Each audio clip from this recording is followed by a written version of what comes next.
Here we go. Get ready, get set for the best movie and pop culture talk in the universe. It's the Good Brothers on Mercado Airwaves with your hosts, Alex Mercado and Mike Mercado. Welcome back to another episode of the Good Brothers. I'm Alex, that's Mike. We are the Good Brother, the bestest of brothers in the Chicagoland area, in the Midwest, and in the Spider-Verse. Mike, say hello to the folks, please. Hello, folks. Mike, how are you doing, good brother? How's everything been? I'm doing great. I think we have some big news that we haven't announced on this network, is that Mike, our little man who started this whole company, is getting married. I know, it's crazy times. Yes, I am officially off the market, ladies. You can no longer, love me like you did the Beatles or what's that kid, One Republic, and all those other people that Harry everybody Styles. likes. Yeah, Harry Styles and all Very them. talented. We are the same. We are the same. You are the same person, Absolutely. pretty much. But yes, thank you, good brother, Mazel, for my the brother, mazel. Yes. So thank you so much. So it should be a very fun episode. It's going to be a fun time. But as we get closer to that date, we'll actually talk about it a little bit more and some of the fun stuff. Podcast at the wedding? I doubt it because your boy. Secret podcast at the wedding? Once celebrations start to go in, I don't know if I could up podcast. The world's not ready to see 3-shot Patron Mike. Yeah, it's definitely not. It's a sight to be behold. Mm-hmm. But good brother, we have a lot of things to talk about, so I'm glad we were able to talk about something kind of fun and nice of 2020. But we'll start off the show really fast with probably the saddest news that we have seen that hasn't had to do with the pandemic, social injustice. Chadwick Boseman, Black Panther himself, amongst other great roles, has left us at the age of 43 after a battle with cancer for 4 years. Gave us a bunch of great roles, became one of the real stalwarts, the bright stars of our industry. And it really shook not just the entertainment world, but the entire world in itself. People of all different type of generations, all different type of movie fandoms really felt this one because of the characters and the very famous people he actually portrayed in this movie. So obviously, if you follow us on social media, you saw our initial thoughts. But what do you kind of want to, now that you have a microphone and your platform, losing Chadwick Boseman, the king of Wakanda, T'Challa himself, Jackie Robinson, Chadwick Boseman. It's interesting because, it's so sad. And, the initial news is so sad. And then, everyone puts their thoughts and their prayers out there. And now it's been almost a week and we've had to sit with it for a week. And it amazes me how, the roles the man played are top tier roles, like roles that actors spend their whole life trying to get. And the fact that he had about 5 or 6 of them at the age of 43 goes to show you the type of man he was, the type of actor he was, and just how loved he truly was. Like, at that age for an actor, that's very young. Like, when we talk about actors, like, to the level he was, you don't start seeing that till a little bit later, maybe another 10 years or so. But to see it at what he accomplished at 43 in so many different fields, how loved he was by the zeitgeist, not just the movie industry. It reminded me a lot of Kobe, where it almost transcends of like, he was bigger than anything he truly did. And we are never going to fill that void. So now we have to live with it and be like, how do we honor him?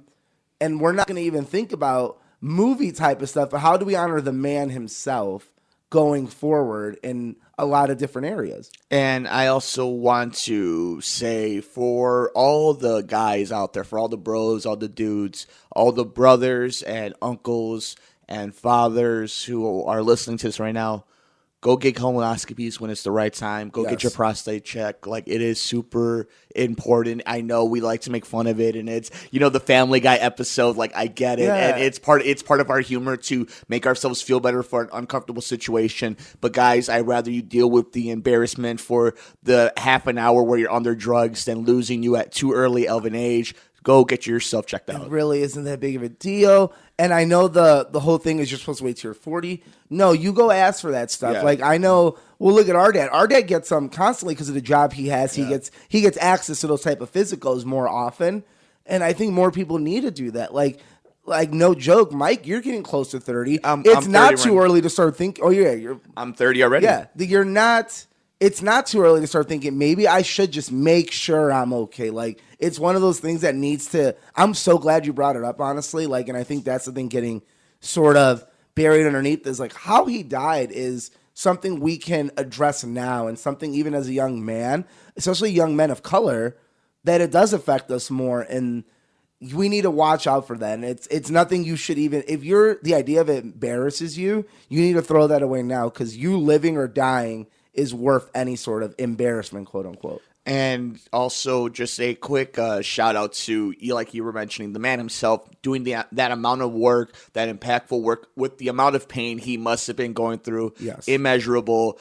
I've done a deep dive. Greg Miller, who does Kind of Funny Games. I don't know if you're familiar with him. He works with Josh McCouga. Fan, yeah. He had cancer a few years ago, and he expressed kind of the emotions he went through going through chemotherapy, and just like the pain he went through. And it's an emotional journey. You know, obviously at Outreach Radio Chicago, we've done a bunch of stuff with cancer, and personally, somebody who was very impactful in my life, especially from high school and a little bit of college. She was diagnosed with cancer, and it just recently, literally a few days before I got engaged. So while there's so much good that can happen, you always have to remember that beyond COVID-19, beyond social injustice, cancer is still there, diabetes is still there, heart failure is still there. Like we need to be better about making sure that we take care of ourselves, and we have to make sure that we do better about providing for science, so that when some of our loved ones do have this, and some of our idols have this, and even complete strangers, that maybe one day we can eradicate it, and it'll just be a distant memory of a bygone era of technology and science. Just like everybody else in our community, we want to just send all the love to his family. You know, his wife, they didn't have children. His parents, he was a comet. He flew by us and the brightest of fires, and by the time we knew it, he was gone. And there's something impactful about that, and forever we will have the memories of him playing Jackie Robinson, James Brown, you know, in Marshall, in The Five Bloods.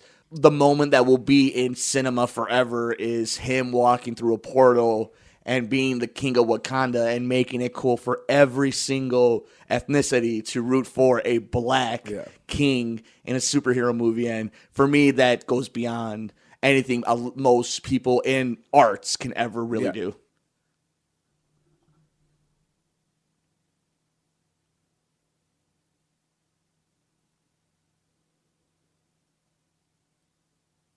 We appreciate you joining us for that moment of silence for our king of Wakanda, Chadwick Boseman. May he rest in power, rest in peace, and may his legacy live on to inspire generations and generations moving forward. Good brother, we move forward on this episode. Duty calls, and it's time to talk about some other stuff in the entertainment world. I want to start with, we were talking a little bit about the health that was going on beyond COVID. Let's talk a little bit about the world we're living in right now, which is COVID-19 in this pandemic. We see this message coming from the great one himself, Dwayne "The Rock" Johnson, that himself, his wife, and their baby did have COVID-19. They are recovering now. We just found out that Batman, after 3 days of production, has now been put into halt because Batman himself, Robert Pattinson, has COVID-19. What do you think about the announcement from The Rock, and what do you think about the production of Batman being paused right now? Smart but I guess that's the lesser story. Smart to pause it. Like, this has happened before with other movies that were filming beginning of the year.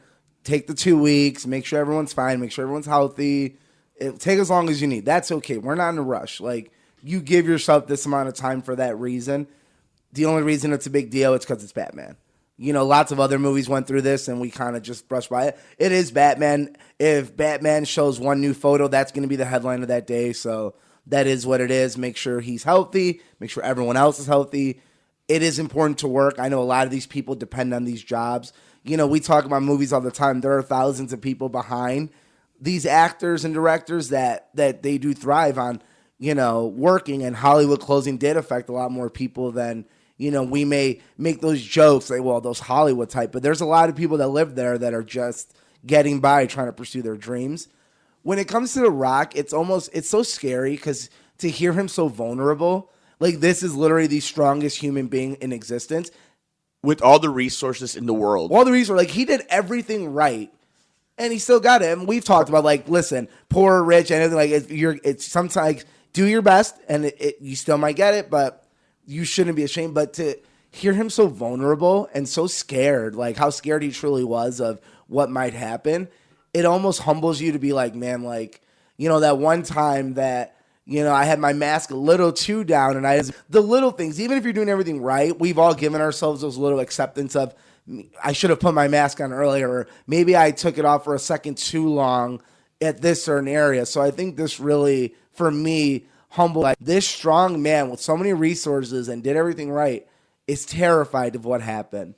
Who do you, like, you should probably, take that step again. So, I mean, we obviously could talk about this all day, just about what it means for the film industry and what it means for somebody like him who's always on the go, and what the complications it brings on for him being such an important role in pop culture, him showing the vulnerability like you mentioned. But I just want to just take the second to be like, yeah, it sucks that Batman production has been halted, and Rob Pattinson hopefully is in the demographic where everything will be okay. Obviously, The Rock and his family have come on the other side. We don't know what the long-term effects of this is going to end up being, but I just want to take this moment for anybody who has been affected by COVID. We talk about all the time, but you can never say it enough. We hope you guys are all being safe and sound. Wear your mask, social distance, wash your hands, do the best that you can when you have to work, and if you're out there in public, do the best you can. If you're going out in public, do the best you can. Nobody's telling you to live in this dystopian world, but just be careful. We have a lot of great stuff still to do in 2021, and these are just hiccups, so please just take care of yourself. And if you've lost somebody of COVID, know that there are people who are still taking it very seriously at this point, and you're still in our thoughts. And for everybody else, we got to pull the rope on the same direction so we get our, if for no other reason, because you don't care about people's health, if you want your entertainment back, if you want your sports to keep going, we got to pull the rope on the same direction, and we got to get to the other end of this situation with COVID-19. So, good brother, that was the news. That was the heavy stuff of this episode. There might be some other things, but with all the craziness with Chadwick and obviously COVID-19, let's take the heavy stuff and put that to the side for this week, and we'll tackle the rest if it ends up kind of overlapping into next week's episode. I want to talk about something fun, something that this damn studio, this network, this show was built on. Good brother, you have movie reviews for us. I do. We have Tenet, Mulan, and X-Men New Mutants. Let's start with the big one itself. I know it's not the first one you saw, but let's start with the big one itself, the heavy hitter. Let's start with Tenet. I want to start with that. You want to start with Tenet? I want to start with Tenet because it's the most important movie on this list. True. Don't bury the headliner. And honestly, it's the movie that I'm considering to break my vow to go to the movie theaters because I haven't been going to. No, I've been the Good Brothers have been good brothered at the very moment. Mike sends me and I do it. So without any spoilers, tell us a little bit about your general thoughts on Tenet, where it ranks on the Nolan films, and what do you think it's going to do long term during this crazy time of COVID-19 and the movies? So going forward with all of our reviews, I think me and Mike have noticed our audience and the way we like to do it, we're going to keep it simple. We'll do deep dives if we feel a deep dive is necessary, which we have done before for certain topics. But overall, I want to address the normal movie-going audience, not our fellow pundits. And when you do that, before you get to the first movie, your actual review of Tenet, tell us how it was going to the theater. What did they do? How was your comfort level? How are you feeling afterwards? And all that fun stuff. The movies are great. There's about 3 people working at all time. It looks like a manager, someone behind for concessions, and someone basically just doing a little bit of everything. All the movies I've seen, obviously 2 were at the theater. I felt very comfortable. I was very distanced. There was only, for New Mutants, there was 3 of us. And for, Tenet, not Inception. Freudian. Save that. Yeah. There was 3 of us. So I felt very safe. Everyone wears their mask up until their seats. They still have concessions. With the concessions, it's interesting. You don't bring your wallet in, basically. And I tested this out. You don't have to bring it in. You order your tickets online. You order your food online. So it's very fascinating the way I told you this after the first movie. Like, I'm not going to bring my wallet in. I want to see how this goes. They scan your phone. No touching anything. Your food is waiting for you on a little cart. You say, order for Alex, and they have it ready. Here you go. You go fill your drink. Again, you don't touch anything there besides your own cup. A guy with gloves hands you a napkin and a straw.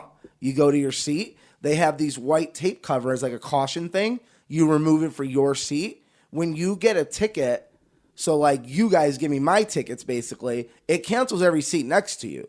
So even though it's usually you and me together, that seat next to me is empty. You know, like I call them the love seats so you can remove them, which is all seats. that seat's empty, and then the next two, and then the next two automatically go black. And so if you're a normal human being, I'm sure the next person's like, okay, I'm going to even go another step past that. So you're very distant from people. They ask you to make sure when you're leaving to, kind of leave separate, put your mask on, like take turns.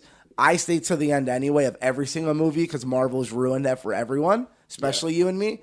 So I'm the last one to leave a theater. I was literally the last one to leave a theater both times, the last 2 times. They locked up behind me. I walked out, they waved to me and locked up. So I almost feel like it's almost like my own private screening sometimes, which is fun. Like I know Tenet, we got a few days early, and same with Mulan and Mutants. I went to watch day of on the company's credit card, Yeah. So I got the extra large popcorn and some jujubes. So let's start with it. Tenet. What did you think of the film? Where is it on the Nolan list? How are you feeling it's going to do during COVID in the theaters? It's already made a lot of money. It'll continue to make a lot of money. I think Nolan has a tendency, I think if watching the trailer, you think it's going to be much more complicated than it is. I'm going to say this. It's not that complicated. And I enjoy this movie so much because it doesn't spoon feed you either. It lets you just live in it. I compare it to this. I thought about this all night. If I gave you, Mike, a 1,000-piece puzzle, right? Didn't show you the box. I dumped the pieces out. You have no idea what it's about, right? You flip over to colors. You see, there's a lot of water. There's a lot of blue. It's a water thing. That's basically the trailer. And every part of the movie, in the fourth minute, you start putting the piece together. You're like, I think this is a beach, but I'm not sure. You put more of the puzzle together. Okay, I know it's a beach. Can't tell which one. And then toward the middle end-ish, like a normal film, you're like, I know what's going on. I'm here to enjoy it. That's Tenet for me. I think it seems more complicated than it truly is. But if you pay attention and you just watch the movie through, it'll give you everything without hand feeding it to you.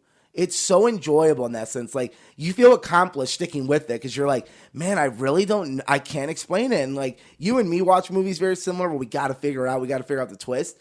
And you're going to get to a point you're like, that's great. Like, I understand everything going on for the most part. I'm really enjoying it. The acting's superb. The visuals are superb. The action's superb. To me, at the moment, it is my top 3 Nolan films. Okay. I think Dark Knight will always be number 1. Okay. I think right now, between Inception and this film, it's the most similar to Inception.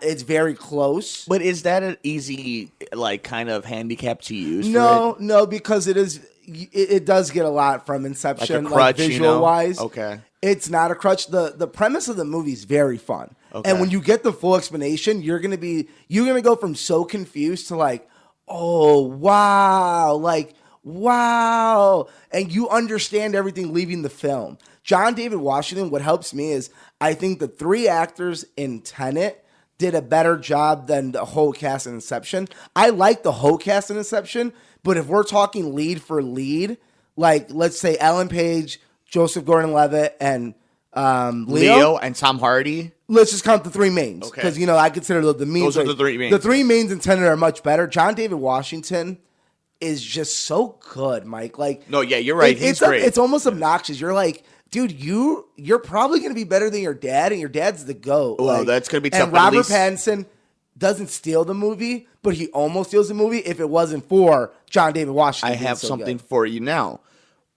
With the success of this movie, with it being helmed by Nolan himself, is this the moment where we finally see that John David Washington is going to get his big Warner Brothers superhero movie? Yep.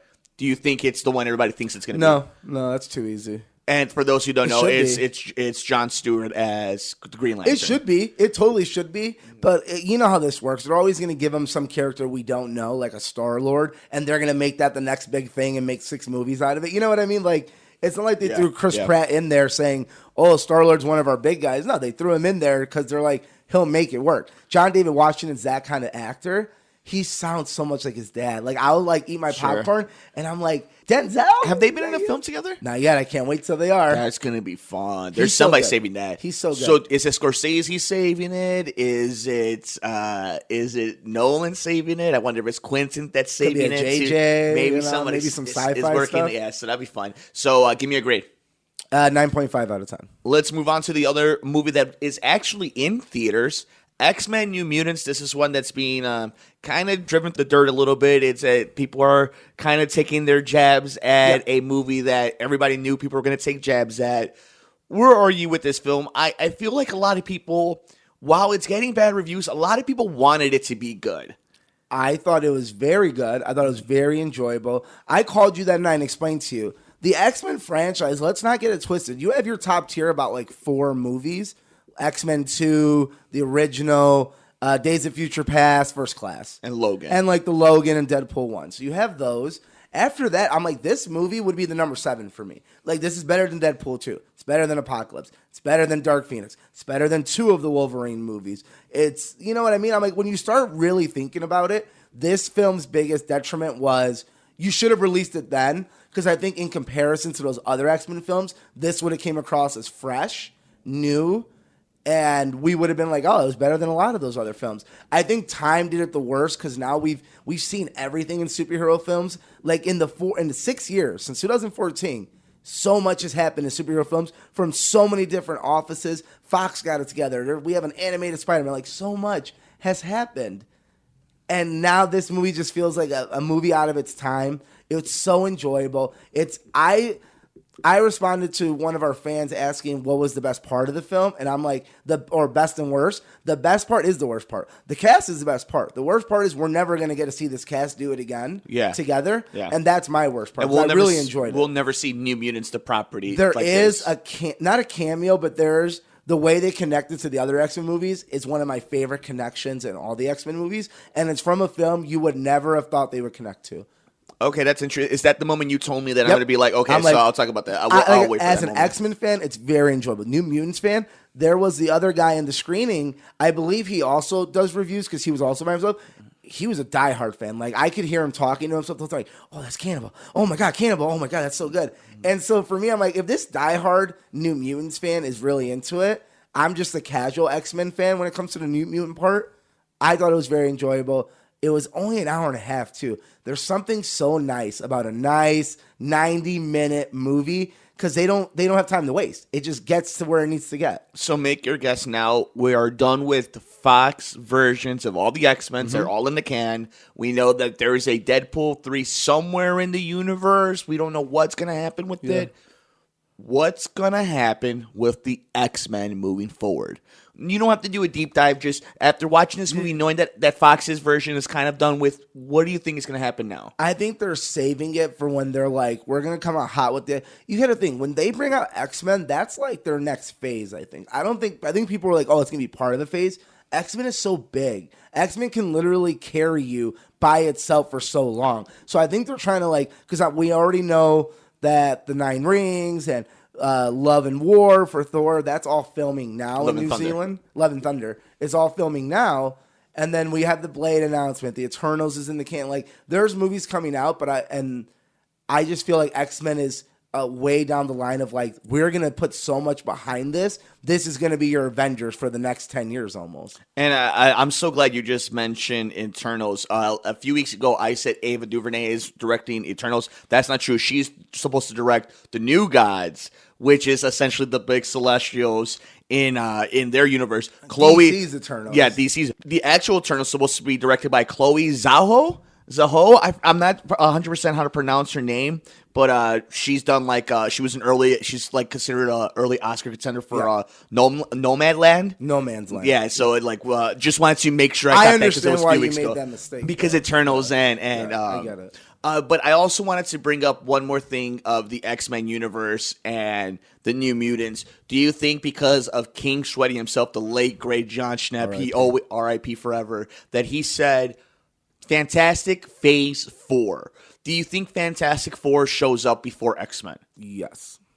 Good brother. Speaking of Disney and all the property they own, Mulan, you got an early screening because the Mercado Airwaves Network has the fingers on the pulse, and the Good Brothers are here to make sure that you check it out before you spend your $30 to see this remake, this reboot, this reimagination of a beloved cartoon and a beloved story in history. We're talking about Mulan.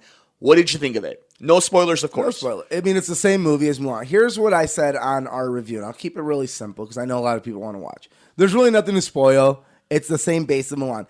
If you like Mulan for the story, which we both do, of just this beautiful story about this young Feudal girl, Japan her father, and and the acceptance, mountains, and the way it looks. Beautiful movie. You'll love this movie. If you like Mulan because of the songs and Mushu and Eddie Murphy, you might want to wait on this movie. I don't think you might enjoy this movie. This movie's very somber and intense. It's fun, but in a different sense of fun. It's very beautiful. It looks fantastic. The action's fantastic. I personally liked it a lot. I do like more other live actions. I like when they kind of take some chances and do weird things. I liked Aladdin. I really enjoyed Aladdin for Will Smith. This definitely lacks that real star power. But again, Mulan really isn't that type of story. I think it's important to the Asian culture. I think that's one of those films where, like, not everything is for you. You can still enjoy it, but not everything was made for you. This is one of those I felt like where it wasn't. This wasn't made for the Mulan fans. I think this was definitely made for an Asian culture heavy influence. And I appreciate that about it, and it's beautiful. But like I said, here it comes down to this. Is it worth the $29.99?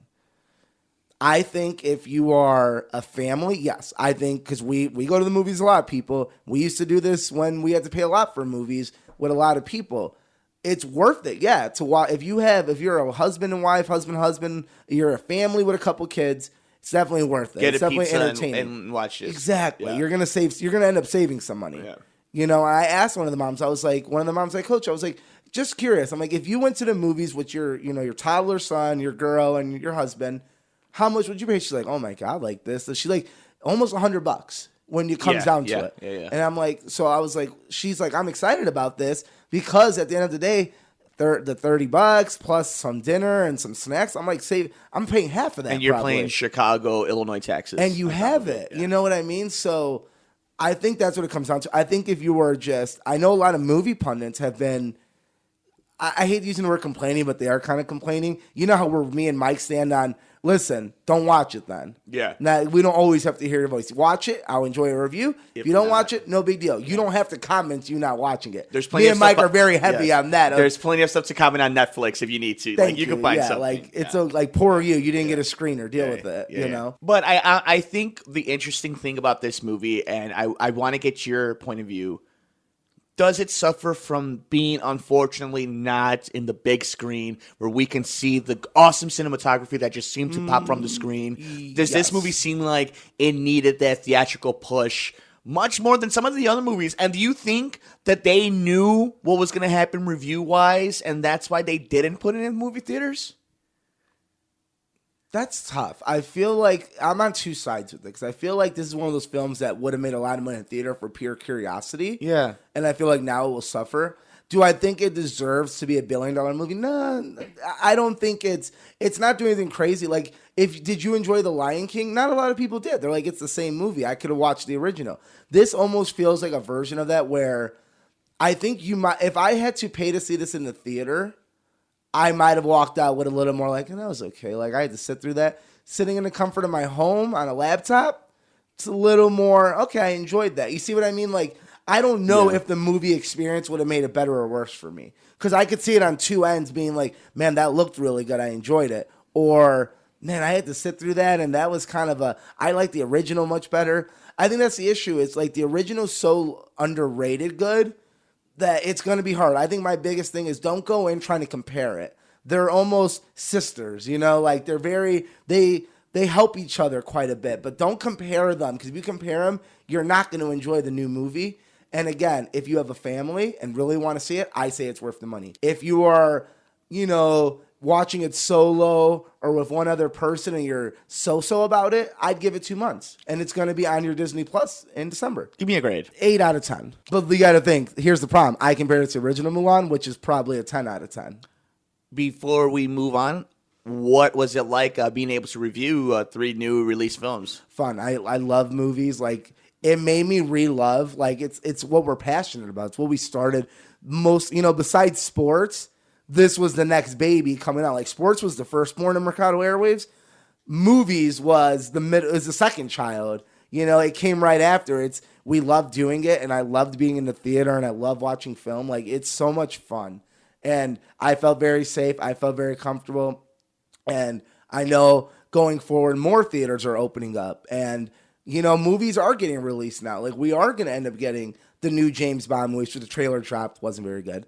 Let's talk about that for a second. Did you like it? I didn't like the trailer. I love James Bond. I love do. the new stuff that they're doing with the series. I love Daniel Craig. He's one of my favorites. I like some of the action of it. I guess the bottom line of it, and we have it playing right now in the studio here at the Good Brothers. I've always loved how the action looks. I think they shoot it always very well. I guess the question is, how excited are you for another Bond film in which 2 hours and 45 minutes. And the whole thing about a James Bond film is the bad guy needs to hit. And since Skyfall, it feels like it's been a while since like the bad guy in a James Bond movie has knocked it out of the park. Because that's a movie, it's kind of like Batman, where it's only as strong as the main villain of that series or that story arc that it's telling. Mm-hmm. No, I agree. And Robbie Malek right now, the trailers aren't doing it for me at all with him. He seems like he's playing Robbie Malek on iRobot or whatever you want to call it. Yeah, Mr. Robot. Mr. Robot, not the Will Smith iRobot. Yeah.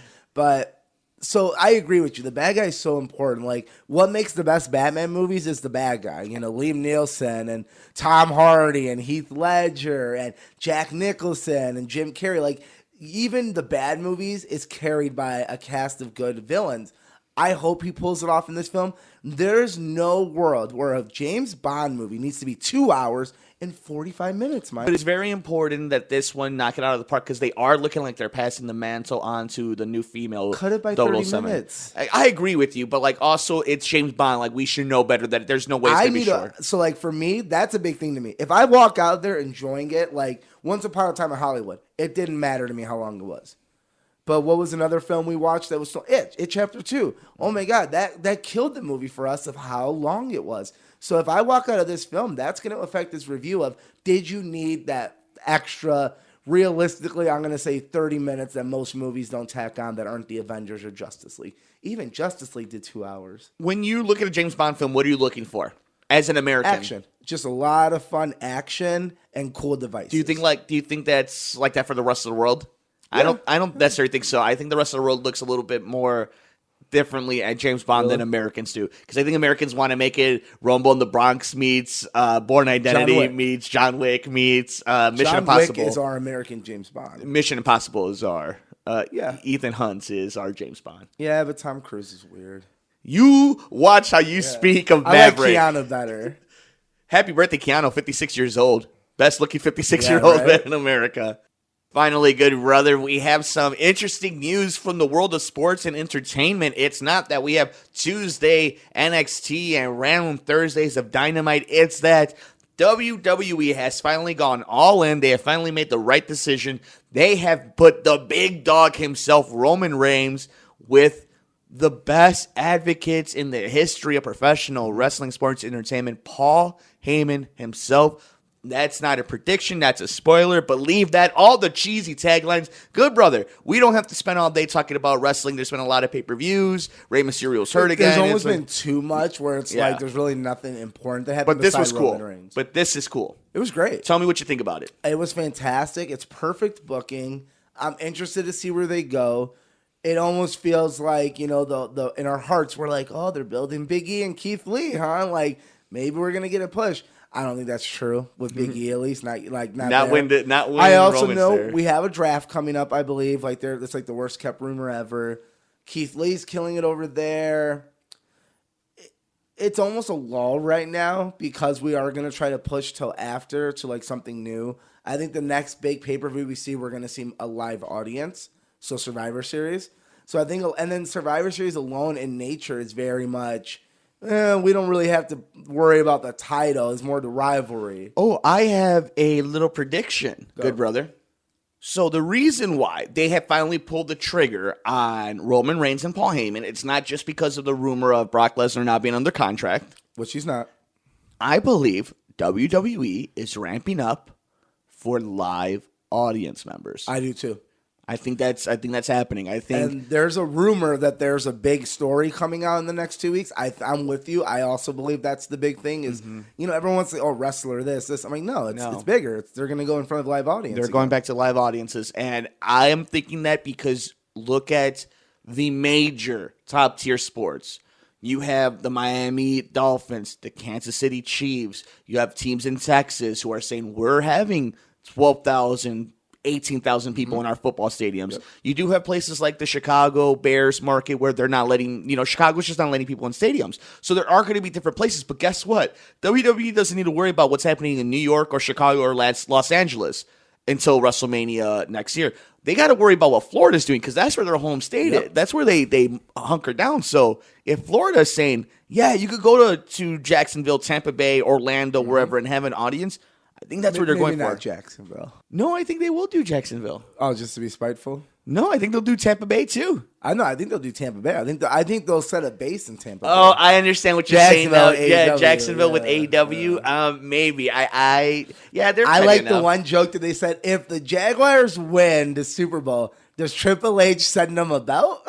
Yes, Super Pop. I don't know. You have to. No, you have to. Yeah, it's a safe base. That's even more fun. It would be weird if you didn't send them a belt. But like send them a belt and like they both can be like, oh, that's fun. That's cheeky. But also, it's also kind of a slight dig to them because you're like, yeah, guess what? When you win a Super Bowl, you get this. Like, guess this which is belt what you at the end of the day? Guess which belt you still want? You're though. Although it ain't the AEW belt. But guess what? Those lamos would give. They would give to Gardner Minshew an AEW belt. Yeah, man. That's it, though, good brother. I mean, do you want to talk about anything else in the wrestling world? Obviously, Rey Mysterio got hurt again, and good builds are coming. It's low. Let them build their story up for the next few weeks. Numbers look good across. Yeah. Looks like NXT will make a move to Tuesday eventually, which will leave AEW Wednesday, which will leave SmackDown Friday. So every day of the week is wrestling. And then I also believe eventually Thursday will be AEW's second show. Tony Khan came out saying AEW Dark is not the second show they were talking about. They have pushed production a year because of the whole virus. But AEW Dark was never meant to be it. So we still have a second show coming in the next few years for TNT and AEW. The real question becomes, what are they going to do when the National Football League really ends up taking control of television on Sunday, Monday, and Thursday nights? But that'll be a conversation for later on in the year. WWE's been going... They've been dealing with that for how many years now? Well, Monday Night Football has been killing them for 6 months a year. They know that, yeah. So, good brother, I think that's it for this edition of the Good Brothers. It was a very fun one. Any final thoughts on anything that we hit on today? Final thoughts? For the good brother himself, make sure you follow him on Twitter at Mercado21Alex. I'm on Twitter at Mike M. Media. You can follow the show on Twitter at Good Brothers Pod. Make fun of us. Check out our reviews. The Good Brother is out there making sure that you know the movies to watch, and if you're feeling a little uncomfortable, how it is going out there to the movie theaters during COVID-19. Please give us a like, rate, review, and share us wherever you get your favorite podcast at Mercado Airwaves. You can visit us at patreon.com, become a producer of the show, and you can also get our interviews ad-free and before anybody else with athletes and celebrities. That's patreon.com/Mercado Airwaves. We even have swag at teespring.com/Mercado Airwaves. When in doubt, Merc it out, baby. And of course, give us a like on Facebook at Mercado Airwaves. For the good brother himself, Alex Mercado. Adios. I'm the good brother, Mike Mercado. We'll see you in the next episode of the Good Brothers here on the Mercado Airwaves Network. Thanks for joining us here on the Good Brothers, here on Mercado Airwaves.